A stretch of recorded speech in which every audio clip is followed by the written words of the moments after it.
Hi there, and welcome in. Thank you so much for being here.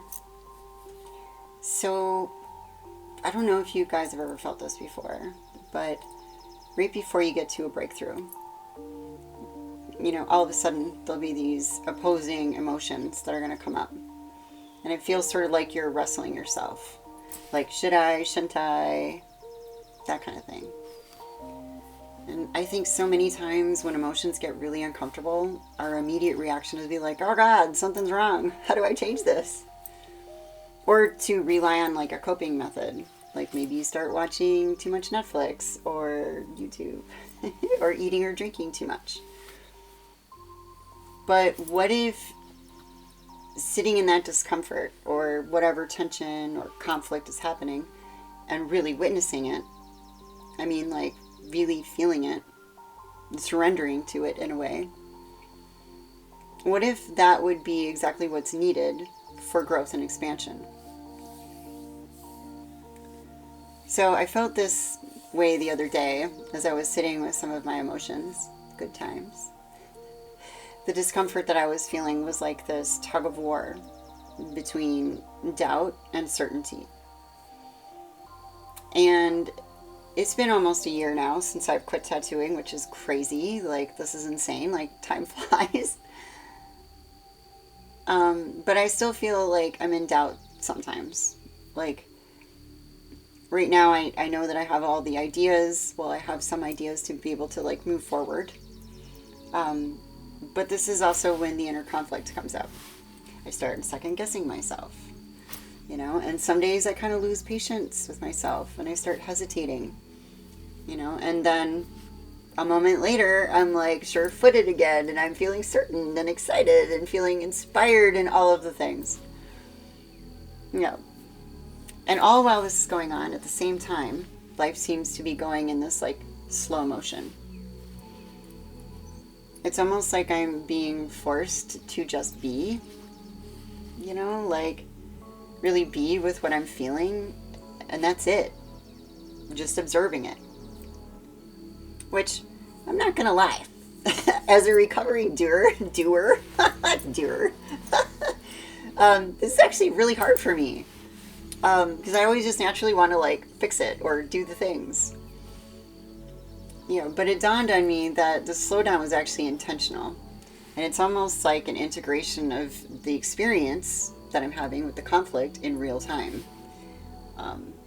Where all I had to do was just kind of sit with the discomfort, the doubt and the hesitation, and then like mixing them with the, certainty and excitement. And all while trying to, witnessing it and not trying to change it. Just letting them coexist together without making them wrong per se. And I know integration is super important because without it, there would be no embodiment.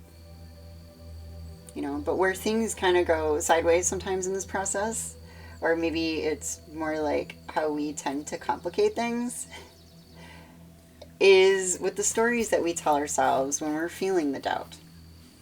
Like, we're wrong somehow, or, it needs to look a certain way, or the shoulda, woulda, couldas, or whatever, And that actually can delay the process and slow down the momentum. And I think that's where a lot of us get stuck. And that's also when I think observation then turns into this like torture.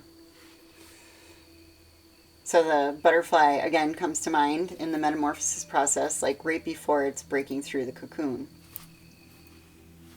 It's it's not sitting there like arguing with itself, like, well, why, it has to do the thing, or like it doesn't go, geez, why is this taking so long? Or, like, why isn't this happening faster?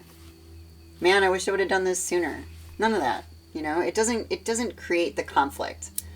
That's the shit that creates all the suffering. It just simply surrenders to the experience itself. And it uses that resistance, the tension, to strengthen its wings before it breaks out. So I'm really realizing all of this, that bouncing between the polarities, between certainty and doubt, and thinking, what if that is just the right amount of resistance and tension that's needed for growth? It's almost like they're both like opposing sides of a battery. So they almost cancel each other out in observation, like when you're witnessing in them. But they still work synergistically, creating friction. So yeah, it's uncomfortable. But it feels like that discomfort is exactly what's needed to propel you forward, the momentum, that you need to take that leap of faith. You can't go backwards. I mean, you could, but the only way forward is through. Doing the things that you never thought you would do. You need that momentum to open the business, to step into the new version of you, to unbecome whatever it is that your goals are, whatever you're creating. Then that also means then, no matter what, like any steps forward would be taken while you're still feeling the doubt. Because if you waited till you were 100% sure, you might be waiting a really long time. Really long time. If you do it at all. So this kind of feels like a subtle part of transformation process. Like, it feels important, that tension. Along with the much needed, like, nervous system regulation and integration. But it's all like building another layer of self-trust. Because if you fully 100% trusted yourself and the universe and the plan and just in general trust, that doubt wouldn't be there, or it would be a lot less painful to go through. There'd be a lot less roller coaster emotions. There would be more of that acceptance, like the butterfly. And this is what it's all about. Anyways, I hope I made sense with this. It feels kind of like an obscure share. And it is kind of nuanced, but I hope that you found it relatable. Yes. So let me know in the comments if you've ever felt that tension point before. You moved forward with a big decision or like took a leap of faith. And again, thank you so much for being here and for listening. Until next time.